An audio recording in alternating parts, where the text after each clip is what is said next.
జై శ్రీరామ్. నమో కనకదుర్గ. శ్రీమాత్రే నమః. శ్రీ గురుభ్యో నమః. మే నెల మాస ఫలితాలు 2024 సంవత్సరంలో మే నెల ద్వాదశ రాశుల వాళ్ళకి ఎలాంటి ఫలితాన్ని తెచ్చిపెట్టబోతుంది? గోచర గ్రహస్థితుల సంచారం ఎలా ఉంది?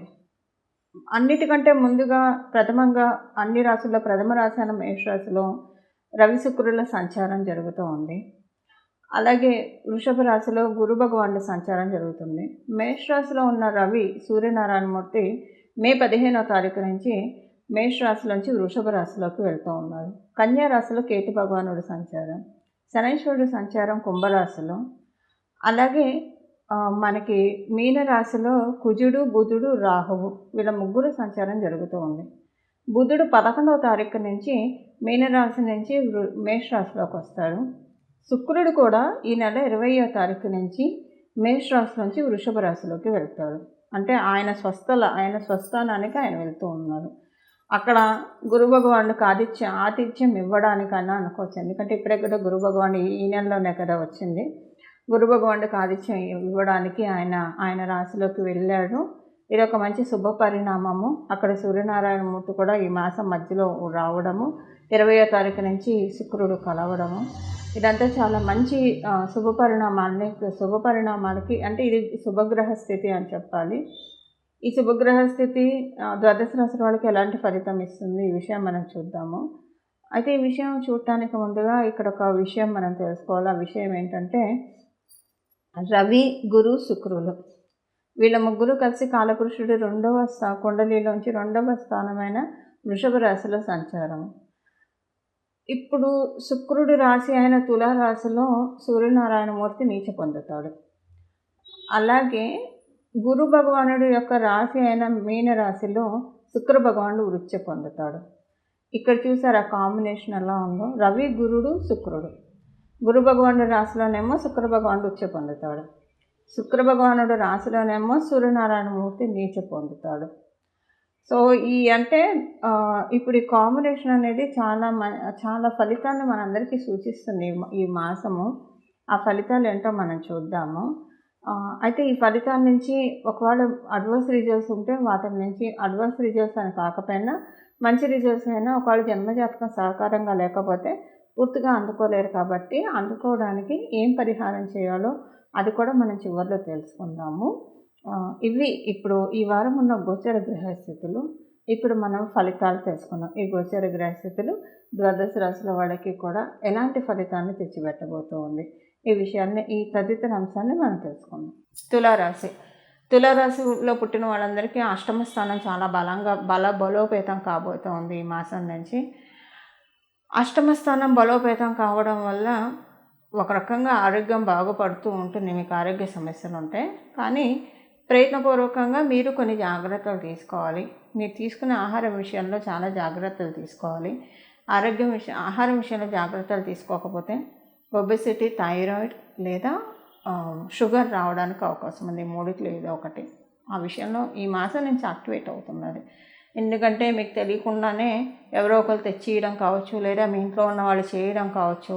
మంచి రుచికరమైన ఐటమ్స్ వస్తాయి ఈ మాసం నుంచి మీకు. దానివల్ల ఏంటంటే అది కొంచెం బాగా అనిపించడంలో కొంచెం ఎక్కువ తినడము, దీనివల్ల కొన్ని సమస్యలు వచ్చే అవకాశం ఉంది. ఈ విషయంలో జాగ్రత్తగా ఉండండి. ఫినాన్షియల్గా చాలా మంచి శుభ సమయము తులారాశిలో పుట్టిన వాళ్ళందరికీ. ఆర్థికంగా కోలుకునే సమయం, ఆర్థికంగా జీవం పడే సమయం ఈ మాసం నుంచే మీకు ప్రారంభం అవుతూ ఉంది. ఆర్థికంగా ఇంట్లో కుటుంబంలో చాలా మంచి శుభ పరిణామాలు చోటు చేసుకుంటాయి. ప్రత్యేకించి మీ తల్లిగారికి చాలా చక్కటి శుభ సమయము. కుటుంబంలో కొన్ని మంచి మార్పులు చోటు చేసుకుంటాయి. సంతాన రీత్యా కూడా అనుకూలంగా ఉంటుంది. కాకపోతే మీరు తీసుకోవాల్సిన నిర్ణయాలు వెనక్కి పోస్ట్పోన్ చేసుకుంటారు. ఇప్పుడు తర్వాత చూద్దామని చెప్పి కొన్ని ఇంపార్టెంట్ డెసిషన్స్ మీరు ఈ మాసంలో వాయిదా వేసుకునేలాగా కొన్ని కండిషన్స్ మీకు వస్తాయి.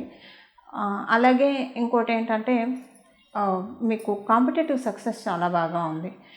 లీగల్ ఇష్యూస్ ఏమన్నా ఉంటే అవన్నీ కూడా నెమ్మదిగా సర్దుమణగడానికి చాలా చక్కటి అవకాశం ఉంది. లీగల్ ఇష్యూస్ అన్నీ కూడా మీ మేనమామ వర్గంతో లేదా మీ నేబర్స్ తోటి మీకు కొంచెం గొడవలు అయ్యే ఛాన్సెస్ ఉంది.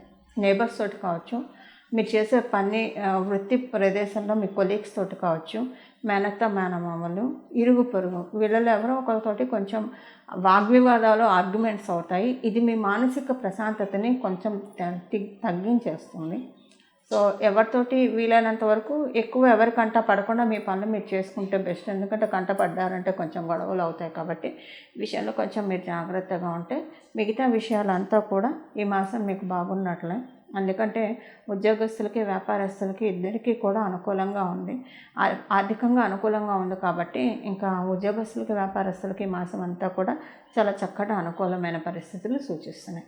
ఇవి ఈ వారం యొక్క గోచర గ్రహస్థితి, ఈ మాసం యొక్క గోచర గ్రహస్థితుల ఫలితాలు తులారాశిలో పుట్టిన వాళ్ళందరికీ. ఇప్పుడు పరిహారం చూద్దాము. ఈ పరిహారం ఏంటంటే ఈ మాసం అంతా కూడా మనకి 15వ తారీఖు నుంచి వృషభ రాశిలోకి సూర్యనారాయణమూర్తి, 20వ తారీఖు నుంచి శుక్రుడు గురుడితోటి కంజాయిన్ అవుతూ ఉన్నారు. మొదట్లో మనం చూసాం కదా వీళ్ళ ముగ్గురు కలయిక విశేషం అని చెప్పి. సో ఇప్పుడు దీన్ని మనం ఒడిసి పట్టుకోవడానికి, ఇది ఇచ్చే అడ్వర్స్ రిజల్ట్స్ నుంచి తప్పించుకోవడానికి, అలాగే ఈ యోగము ఇచ్చే 3 గ్రహాలు కలవడం అంటే ఒక యోగం, ఇచ్చే యోగాన్ని ఒడిసి పట్టుకోవడానికి ఎలాంటి పరిహారాలు చేయాలో ఇప్పుడు మనం చూద్దాం. గోసేవ చేయడం చాలా ఉత్తమం ఈ మాసం అంతా కూడా. ప్రతిరోజు ఉదయాన్నే లేవగానే గోమాత గోమాత గోమాత అని మనసులో స్మరించుకోవడము, అలాగే మీరు స్నానం చేసిన తర్వాత గోశాలలకు వెళ్ళి గోవుకి ఏదో ఒకటి తినిపించడం. మీ ఇంటి దగ్గర గోవులు వచ్చాయి అంటే ఇది ద్వాదశ రాశుల వాళ్ళకి వర్తిస్తుంది. గోవులు వచ్చాయంటే వాటికి ఏదో ఒక ఆహారం పెడితే చాలా మంచిది. ఈ వారం మీరు పెట్టే ఆహారము సాక్షాత్తు గోవుల ద్వారా దేవతలు తీసుకుంటారని చెప్పి అర్థము. ఏదైనా హోమాలు చేయించుకుంటే చాలా మంచిది ఈ వారము. ఈ మాసము ఏదైనా ఒక హోమం చేయించుకుంటే మంచిది. అలాగే ఈ మాసంలో పితృ కార్యక్రమాలు చేయించుకుంటే, సూర్యనారాయణమూర్తి పితృకారకుడు, ఈ మాసంలో పితృ కార్యక్రమాలు చేస్తే చాలా మంచిది.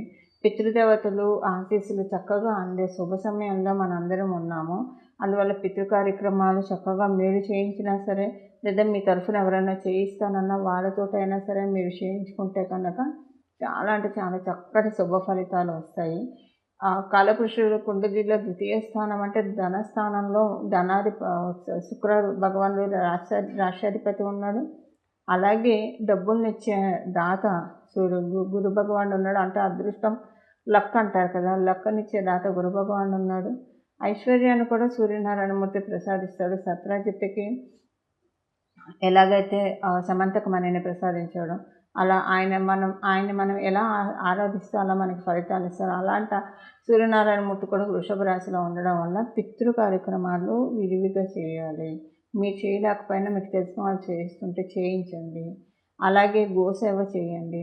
గోమాతకి ఏదైనా పెట్టడానికి ప్రయత్నించండి. గోమాత గోమాత గోమాత అనే రోజు లేవగానే ఉదయం 3 సార్లు అనుకోండి. అలాగే దాంతోపాటు ఈ మాసం అంతా కూడా శ్రీ సూక్తం వినండి. రోజు కనీసం ఇంట్లో 3 సార్లు. మీరు యూట్యూబ్లో వింటారా, ఎలాగైనా సరే ఒక 3 సార్లు శ్రీ సూక్తం వినడానికి ప్రయత్నించండి. ఇవన్నీ కూడా ద్వాదశ రాశుల వాళ్ళకి లక్ష్మీ కటాక్షాన్ని తెచ్చిపెట్టే పరిహారాలు. ఇప్పుడు నేను చెప్పినవన్నీ కూడా అన్నీ చేయడానికి ప్రయత్నించండి, లేదా కనీసం వీటిలో ఏదో ఒకటన్నా చేయడానికి ప్రయత్నించండి.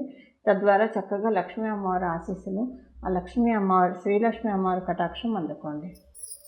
మంగళం. నమో భగవతే వాసుదేవాయ.